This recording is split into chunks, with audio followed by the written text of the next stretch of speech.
Amigos televidentes, continuamos con Cerrando la Noche y como es costumbre, ya a partir de esta hora vamos a conversar con nuestros invitados. En la noche de hoy vamos a darle la bienvenida a don Luis Ulloa Morel, quien viene como escritor a presentar un libro, La Izquierda Dominicana, contribución a un marco para una refundación.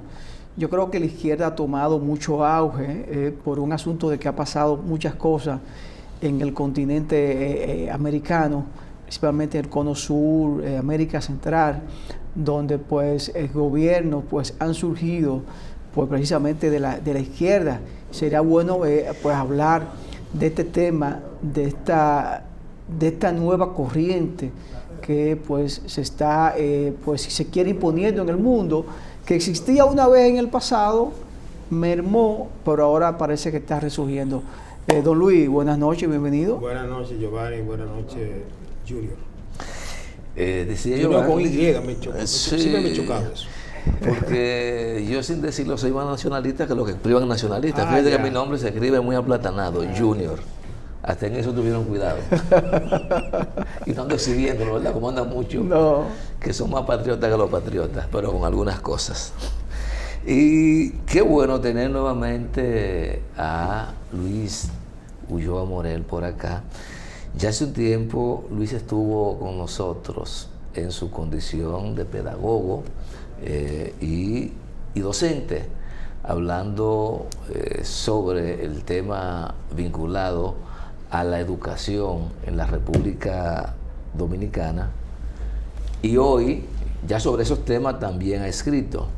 Hoy vamos a conversar sobre su nuevo o su hijo menor, porque dicen que cada libro es hijo de su autor, aunque a veces hay contribuciones, pero fundamentalmente hijo del autor. Y tal como anunciaba Giovanni, en esta obra Luis hace unos aportes interesantes sobre la izquierda en la República Dominicana y cómo de una manera piensa él que puede contribuir a una refundación. Primero hablar por qué una contribución para una refundación de la izquierda en la República Dominicana. Posiblemente estoy yéndome al final, pero creo que es muy interesante partir de ese final. Porque sí, es el origen realmente lo que motiva el esfuerzo intelectual que estás haciendo. Correcto. Mira, vámonos con lo de primero, lo de contribución. Sí. Hay un dejo de modestia ahí que es necesario tomar y además de reconocimiento de que yo no puedo hacer más que contribuir, como otras sobre el tema. Y lo de refundación tiene que ver con eso de tomar lo que hay de izquierda y producir con ella y más allá de ella modificaciones sustanciales que permitan relanzar, pude haber dicho relanzar, la izquierda dominicana. Giovanni hablaba de un resurgimiento de la izquierda a nivel continental, eso es correcto, eso es saludable para mí que soy de izquierda, pero en la República Dominicana no es exactamente uno de los ejemplos. Lamentablemente la izquierda dominicana hoy está agotada. Yo utilizo bastante el término de agotamiento. Yo creo que hay una izquierda que existe, pero en condiciones precarias. Digamos que hay un reducto de izquierda que sin embargo tiene el mérito de mantenerse y puede servir para lo que es necesario, que es una izquierda refundada. Pero ese agotamiento tú lo refieres fundamentalmente a esa izquierda organizada en la República Dominicana, porque a veces cuando hablamos de pensamiento de izquierda queremos llevarlo a un plano extremo. Sin embargo, yo creo que hay que reconocer que a pesar de las debilidades organizativas en la República Dominicana, aquí hay un pensamiento progresista de izquierda latente en muchas personas. Más allá de los apellidos, que si comunistas, que si socialistas, no, más allá de eso. Pero por supuesto que sí. Posiblemente hayamos más personas no organizadas que las que están organizadas en los grupos. Pero yo quiero insistir en el mérito que tienen los grupos organizados. Claro. Porque se mantiene, y la verdad, yo que he militado tanto tiempo, sé que eso no es fácil. Tienen ese mérito y yo insisto en que deben formar parte de la refundación. Naturalmente eso implica un proceso de reconocimiento de lo que hay, de sus condiciones. Yo trabajo justamente, este libro es una contribución, de nuevo la palabra, a que se reflexione sobre esto. Yo mismo, suponte que yo reedite ese libro, que no es que estoy diciendo que vaya a ocurrir, pero seguramente aprenda mucho, incorpore nuevos conceptos aportados por mí mismo y por el entorno que también hace sus señalamientos y sus críticas. De hecho, ya las han hecho. Luis, y en ese proceso de refundación o de relanzamiento, ¿tú crees que es necesario que las izquierdas en la República Dominicana hagan una autoevaluación de su desempeño histórico en el país, de sus aportes, de sus fortalezas, de su deficiencia, o ya eso se ha hecho? Se hace permanentemente. Lo que pasa es que, yo no sé, ustedes conocen este concepto, que a mí no me gusta mucho porque un poco proviene de esa literatura de superación personal que yo la aborrezco, pero aquello de zona de confort. O sea, yo creo que la izquierda, a pesar de todo, señores, las izquierdas dominicanas acaban de pasar una vergüenza, tengo que decirlo con esa palabra, en las pasadas elecciones. Eso es un momento como para usted reflexionar. Ahora,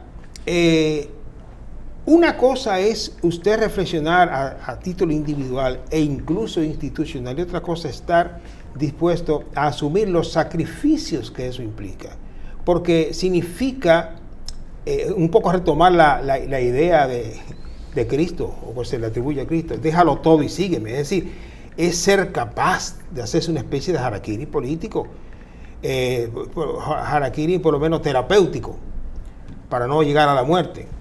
Y eso da trabajo, cuesta trabajo. Por eso, si yo hubiera estado militando en un grupo de estos, posiblemente yo no puedo escribir ese libro porque estoy atado. Y hasta por respeto a la disciplina, etcétera, etcétera, tengo que acogerme a sus preceptos y todo aquello.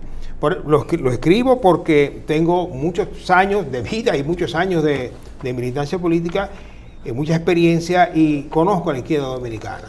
Luis, tú sabes que Junior habló sobre el pensamiento progresista, y yo me uno a eso porque yo creo que hay muchos dominicanos en el país que tienen ese pensamiento progresista, tal vez, si se quiere, entre comillas, de izquierda, pero no han logrado conseguir ese camino o ese interlocutor o esa vía para que la República Dominicana pueda insertarse en el concierto de naciones que están siendo gobernados por un sistema de izquierda o por gente de izquierda. Y pues a veces se encarna en ciertos candidatos que no son de izquierda, pero que tal vez son totalmente diferentes a los de derecha. Y entonces, no sé si tú crees que en algún momento puede surgir esa persona, ese líder, ese candidato, y que tal vez no sea totalmente militante de izquierda, pero esos conceptos que tiene, esas ideas, con esa sociedad progresista que está latente, pero que no consigue un partido, una vía para llegar. ¿Cómo no? Es posible. Ahora, aquí hay que analizar una serie de factores.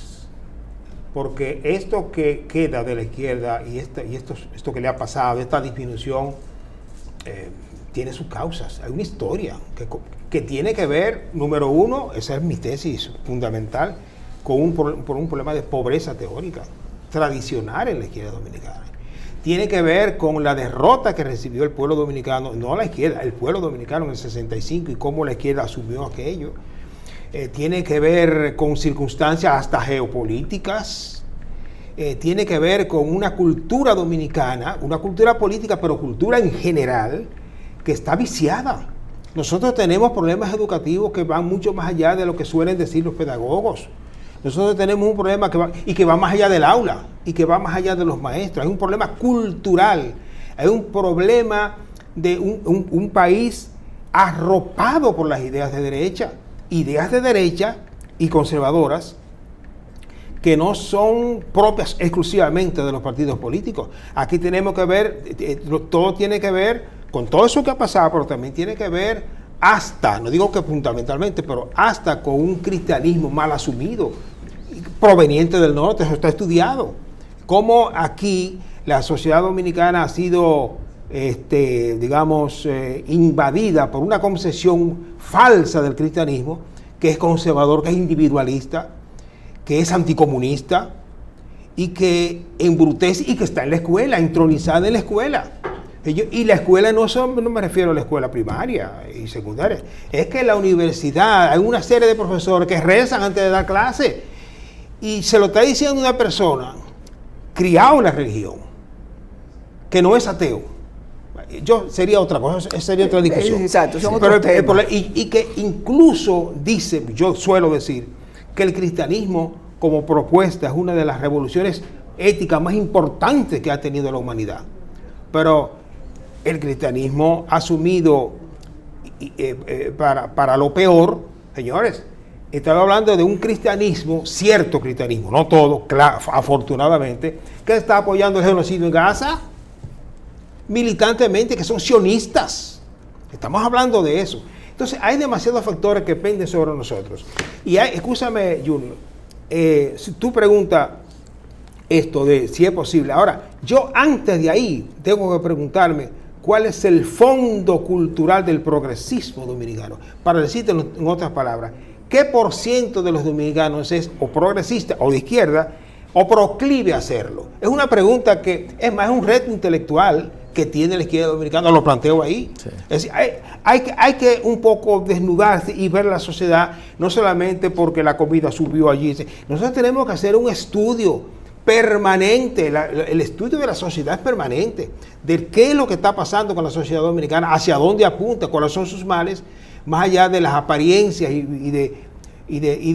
bueno, sobre eso se ha escrito mucho y es posible y es necesario que la izquierda dominicana dé ese paso. Ahorita yo voy a definir lo qué es lo que es izquierda y qué es lo que es progresismo. Progresismo y derecha. Vamos a ir hacia allá. Pero indicarte un elemento importante, pero que yo creo que no solo está presente en la sociedad dominicana. Esa visión de conservadurismo desde el poder, ese enfoque religioso a veces hasta retrógrado. Yo creo que eso estuvo presente en cada uno de los países latinoamericanos con mayor o menor medida. Sin embargo, en esos países han tenido la capacidad de refundarse, de reinventarse y reconectar con sus sociedades al punto que en esas sociedades ayer, hoy y posiblemente mañana van a seguir siendo poder o por lo menos una nueva opción de poder. Entonces, la República Dominicana, ¿qué ha pasado con la izquierda? Que no ha podido conectar con la mayoría que dice representar. Tiene que ver con el déficit teórico. Pues yo creo que cuando hablo de déficit, mira, cuando hablo de déficit teórico,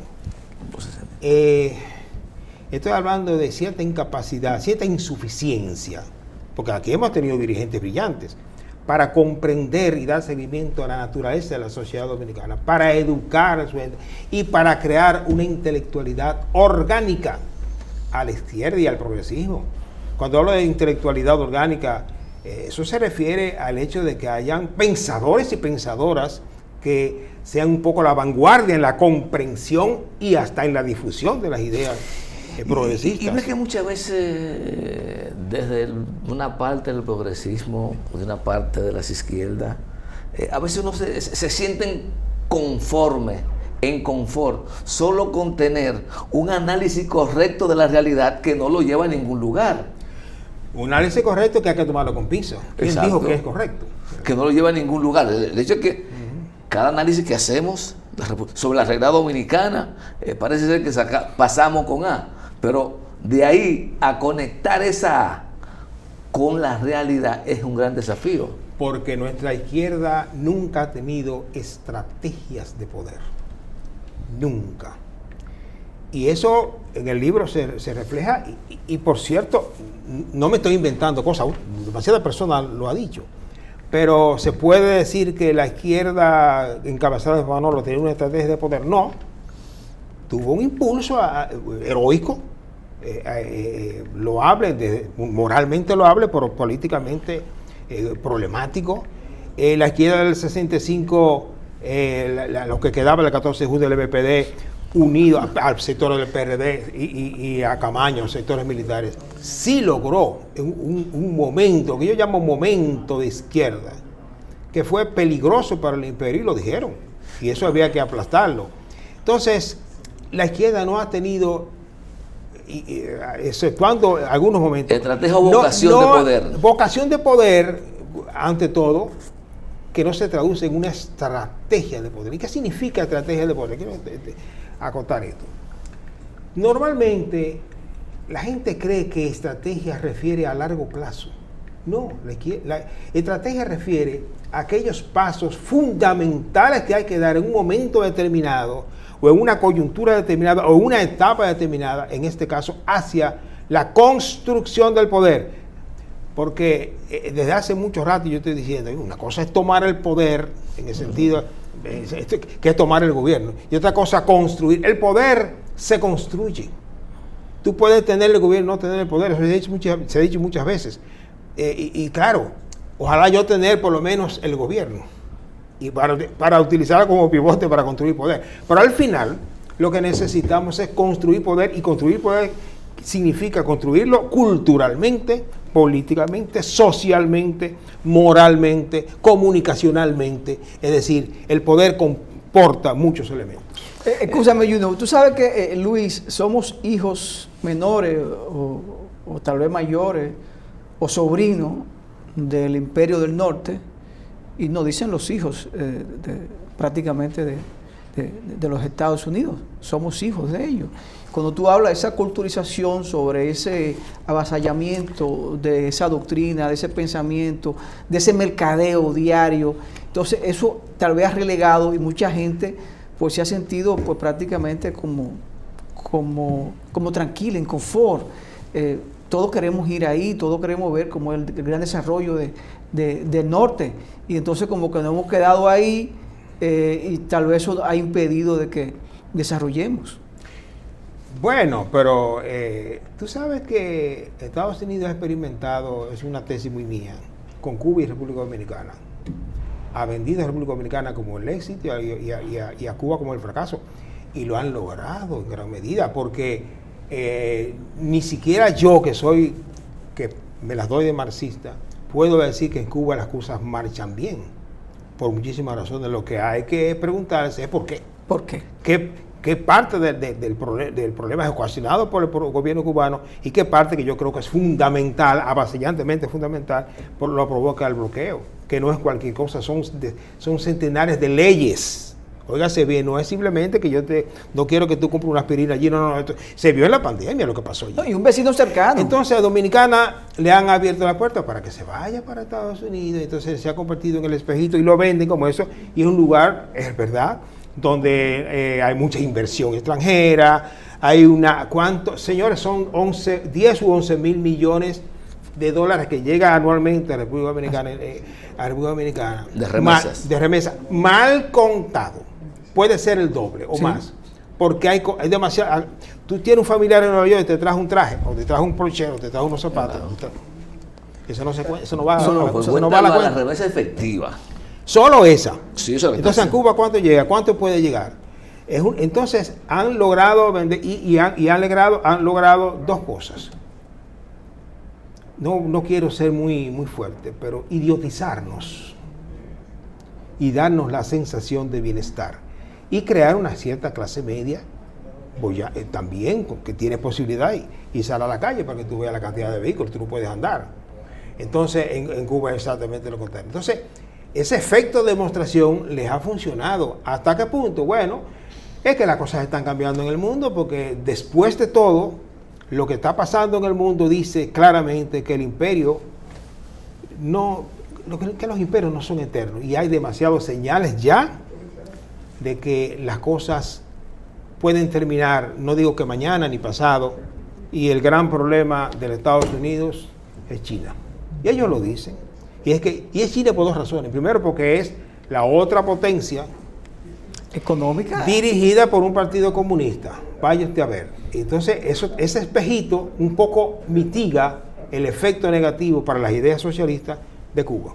No, y que hoy día, siendo un país socialista y siendo prácticamente su enemigo comercial número uno, aunque aliado en muchas cosas. Sí, fácilmente, es como la diplomacia. Eso es parte de la diplomacia, claro, y del comercio. Ya. Porque tú y yo podemos tener diferencias, pero cuando vamos a negociar nos ponemos en la mesa y tenemos que ponernos de acuerdo. Pero lo hacen hasta con los venezolanos, mientras claro, le bombardean lanchas y lo amenazan con invadirlo y le compran su petróleo. Y le compran el petróleo. Sí. En ese recorrido histórico mencionaste la izquierda de Manolo, 14 de junio. Glorioso. Glorioso. Y quizá hoy en día es muy fácil ver algunas cosas con mayor claridad que en el momento, porque habría que ubicarse lógico en ese exactamente y lo que movía el mundo. Pero hay un tema que no sé si ha sido lo suficientemente debatido. Con la muerte de Trujillo se abre esencialmente la lucha política en República Dominicana. Se convocan unas elecciones. El 14 de junio decide no participar por las razones que entendió en el momento. Pero resulta que después se va a la montaña a defender el resultado de las elecciones. Sí. ¿Cómo analizar qué hubiese sido, qué tanto hubiese cambiado la cosa si en vez de abstenerse, posiblemente entran al juego de la lucha política sin renunciar a los otros métodos de lucha? La historia habría sido diferente. Claro, no sé, yo no sé cuál, pero hubiera sido bastante diferente. Lo que pasa es que era difícil para los revolucionarios de entonces, con una revolución al lado que sí, la circunstancia. Es decir, y un espíritu heroico que básicamente movía a los izquierdistas de entonces. Era difícil sustraerse de eso, porque hasta el Che Guevara, ¿cómo muere? Aplicando una política incorrecta para mi visión, pero un poco imbuido todavía de esa doctrina foquista, y entonces eso era muy claro. La historia hubiera sido diferente pero era difícil que entonces, sobre todo son circunstancias del momento, Luis, lamentablemente. Hoy quizás es muy claro verlo, pero en ese momento a lo mejor no había tanta claridad a propósito de todo lo que ocurría y lo que señalaba Luis. Teníamos una revolución triunfante en Cuba, teníamos otros movimientos revolucionarios en marcha, y eso pudo haber influido en esa decisión, en privilegiar un método de lucha, y quizás no entender en el momento. Y una rabia. Recuérdense que Manolo había estado preso y le había matado a su mujer y a sus criadas, por Dios. Sí, todo eso aquí yo tengo un problema muy serio. Vamos a ir brevemente a una pausa y en breve continuamos con esta interesante conversación con Luis Ulloa Morel. Amigos televidentes, seguimos conversando con don Luis Ulloa Morel con relación a este libro recién escrito, La Izquierda Dominicana, contribución a un marco para una refundación. Luis, hay algo importante que la población quiere saber, y es que en las elecciones pasadas, a pesar de que tú dijiste que la izquierda tuvo un desempeño vergonzoso, se vieron deseos o iniciativas de aglutinar la izquierda, de fortalecerla, de ir unido, pero en el camino se fueron diluyendo todas esas esperanzas y no lograron unificarse, a pesar de que gran parte de la sociedad estaba esperando esa unificación. Y esos sectores progresistas, que tal vez no militan en ningún partido de izquierda, pero que quieren un cambio de modelo, un cambio de rumbo de la sociedad dominicana, que tal vez tienen esperanza en que con una izquierda pudiera lograrse. Mira, yo le llamo a eso ilusión electoralista. Es decir, hay en la cabeza de muchos de mis queridos compañeros y compañeras la ilusión de que un día la gente, a pesar de la propaganda de los otros partidos, la gente va a ir y va a decir, déjame votar por lo bueno, Estoy asumiendo que la izquierda es lo bueno. Sí. Eso, por supuesto, Sí. habría que matizarlo, pero bueno, vamos a asumirlo así. Por nosotros, que somos los mejores, y yo creo que efectivamente son mejores, pero bueno.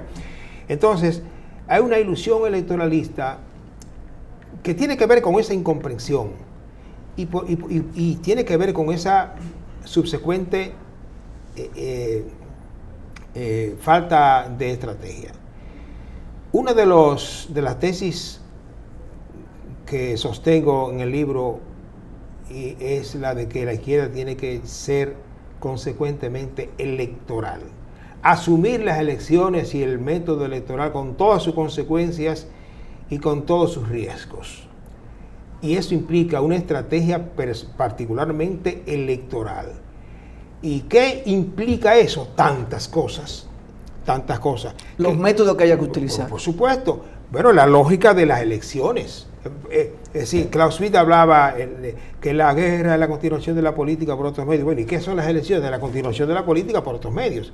Y entonces hay que hacerse cargo de eso, con todo lo que implica. Ahora, eso implica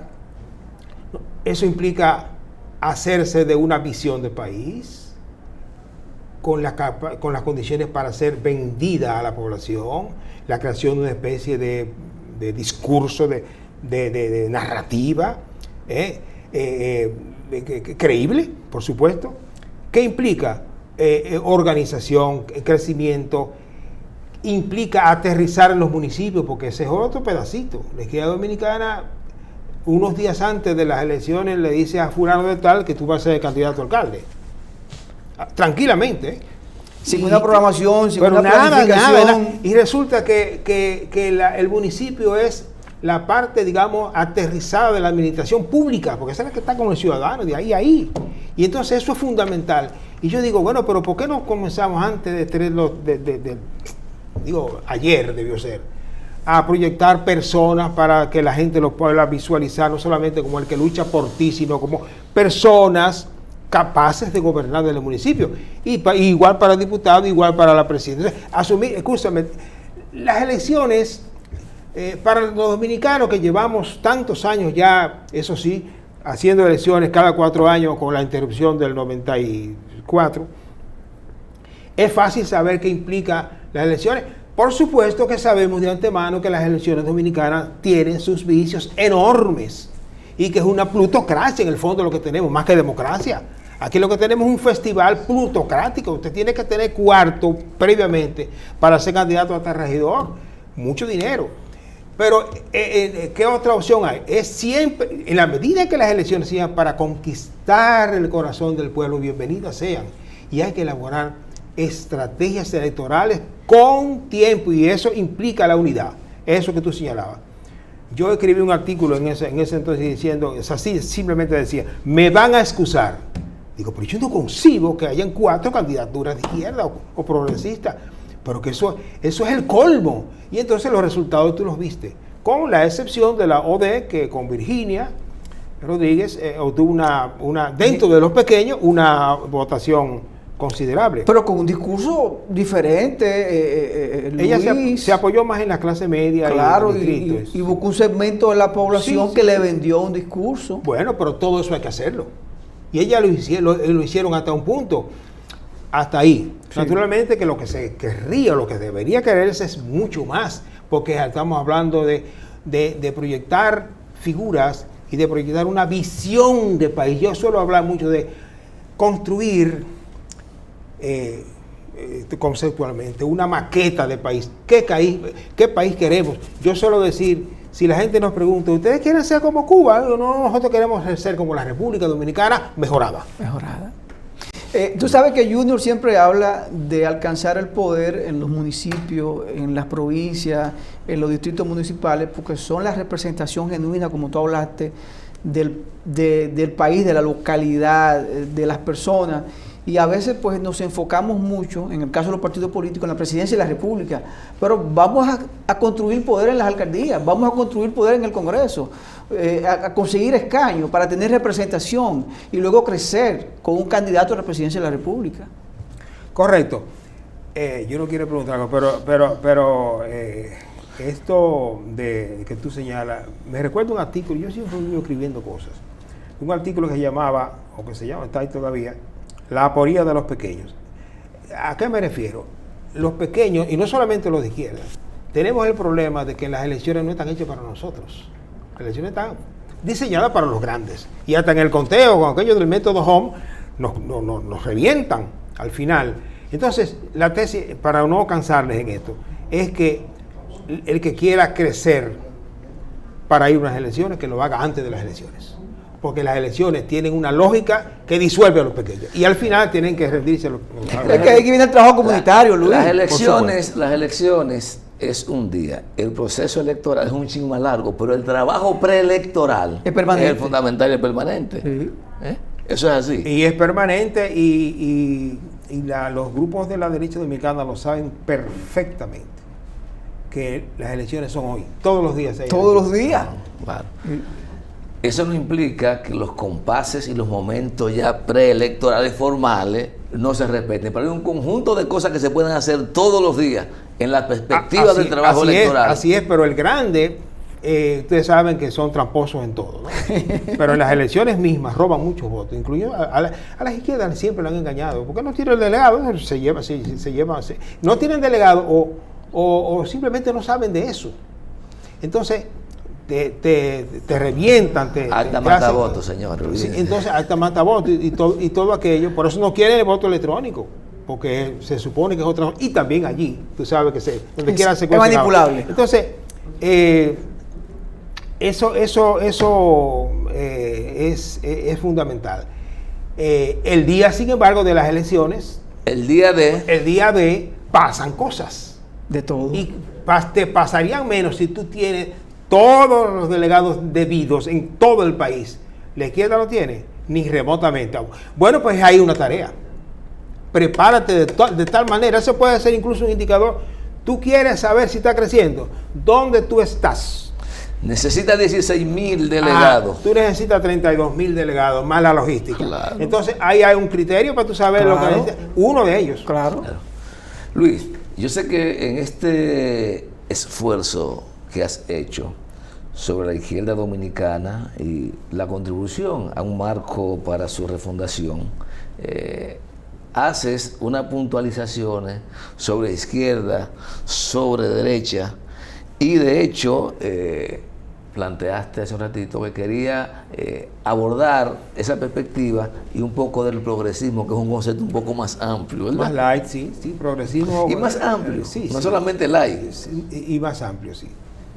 A mí, la verdad, no me gusta mucho hacer esa distinción, porque ojalá yo que lo que hubiera en el país fuera progresismo y no derechismo. Es decir, por lo menos eso. Es más, hasta Boris, el de Chile, que no me cuadra mucho el tipo por muchísimas razones, pero por lo menos eso. Aquí estamos mucho más a la derecha. Mira, yo prefiero hablar a mí me gusta más definir derecha. ¿Tú sabes por qué? Porque tú defines la derecha y ya tienes la izquierda. Ahí está el concepto por oposición. Y me gusta definirla porque yo creo que grafica bien, mejor el problema. Si yo digo, la izquierda apuesta por la igualdad en todo el sentido de la palabra, por la igualdad, no la identidad, por la igualdad en el sentido de respetar la dignidad de la gente, la oportunidad para todos, y equidad, es decir, la equidad como complemento de la igualdad. Pero a mí me gusta más definir derecha. ¿Y tú sabes qué es lo que es la derecha, a mi juicio? Es el pensamiento y la práctica que asume que la opresión está justificada y la rebeldía debe ser condenada. Ese es el fondo histórico del problema. ¿Qué es lo que hay en el pensamiento de derecha? Es la idea de que aquellos rebeldes de antes y los de ahora están haciendo muy mal, las cosas muy mal, porque las cosas tienen que quedarse como están. Y el opresor, a ver, te lo voy a poner con un ejemplo, aunque es extremo. ¿Qué pasa con los que apoyan a Netanyahu? Yo he oído gente decir, esa matanza está bien hecha. Es decir, justificar al opresor, al malvado, al que oprime, al que explota, justificarlo de mil maneras. Y esa es la ideología de derecha. Y no te lo hacen necesariamente de manera grosera, porque hay derecha sutil. Y es más, hay derechistas decentes en términos personales, que te dicen, mira, yo creo, no en el caso porque es difícil tragarse a Netanyahu, por supuesto, pero te puede decir, mira, yo creo que Guzmán lo hizo bien, etcétera, o qué sé yo, qué medida de Trujillo, o de Franco. Hay franquistas decentes, parece raro, pero sí, que te dicen que aquello fue preferible por una serie de razones. Ahora, pero los fusilados también, bien fusilados, porque se rebelaron. Esa idea de quitarles, escamotearle el derecho a los oprimidos y oprimidas para cuestionar y tratar de cambiar su condición de esclavitud, de explotados obreros, de marginados, de oprimidos nacional, etcétera, o de oprimido étnico, que eso está mal. Decir que eso está mal. Entonces, o el machismo, que es derechismo, culturalmente hablando. Siempre justificar por qué la mujer tiene que estar en la cocina. Y él puede hacer lo que quiera. O sea, estoy poniendo un ejemplo extremo, pero aquello de que la liberación femenina es un adefesio. Y lo digo porque el día pasado, ya estando yo en un programa por una de televisión con otros amigos, yo me indigné bastante con gente que yo hasta quiero mucho, pero me dijeron, hablando de historia, no, que lo que pasaba era que los africanos vendían a sus propios compañeros a las compañías que iban allí a cazarlos. Es decir, justificando la esclavitud, la trata negrera e inventándose parcialmente, porque hay algo de verdad, que el problema era no de las compañías de las Indias Occidentales y de todos esos criminales. El problema era que habían unos africanos que vendían, que apresaban a otros. Digo, pero lo único que falta aquí que tú me digas que hacían fila para irse a un tour con los españoles, o con los españoles no, ingleses y franceses, para irse de tour a que lo esclavizaran en América. No, pues entonces eso es absurdo. Pero sí, y es verdad que había gente que lo vendía. Y es natural.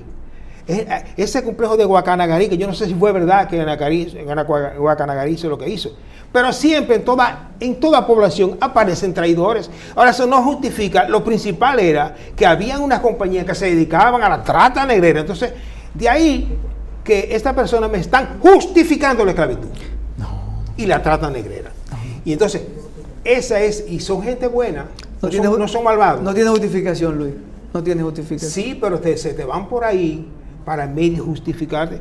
Y aquí anda gente diciendo que está bien que a María Corina se le diera. Yo no sabía que por pedir la intervención extranjera a tu país, una invasión de Estados Unidos, por apoyar el genocidio que lo está haciendo esa señora, y por haber promovido lo que promovió en Venezuela, por eso usted se merece un premio Nobel de la Paz. Eso ha pasado porque este mundo está al revés y hay que cambiarlo. Bueno, Luis, vamos a despedirte y agradecer que esté con nosotros, haya estado con nosotros, de hablar de estos temas tan importantes, porque insisto, hay una gran parte de la sociedad dominicana que es progresista, tal vez no de izquierda, pero sí progresista, y piensa que la República Dominicana debe tener un nuevo rumbo diferente al cual pues caminamos hoy día. Así que muchas gracias, Luis.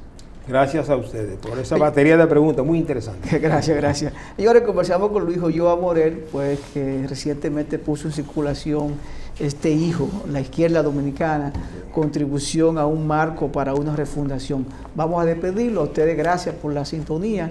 Este equipo encabezado por Junior Espinosa y quien les habla, Giovanni Almonte, nos despedimos. Será pues hasta mañana.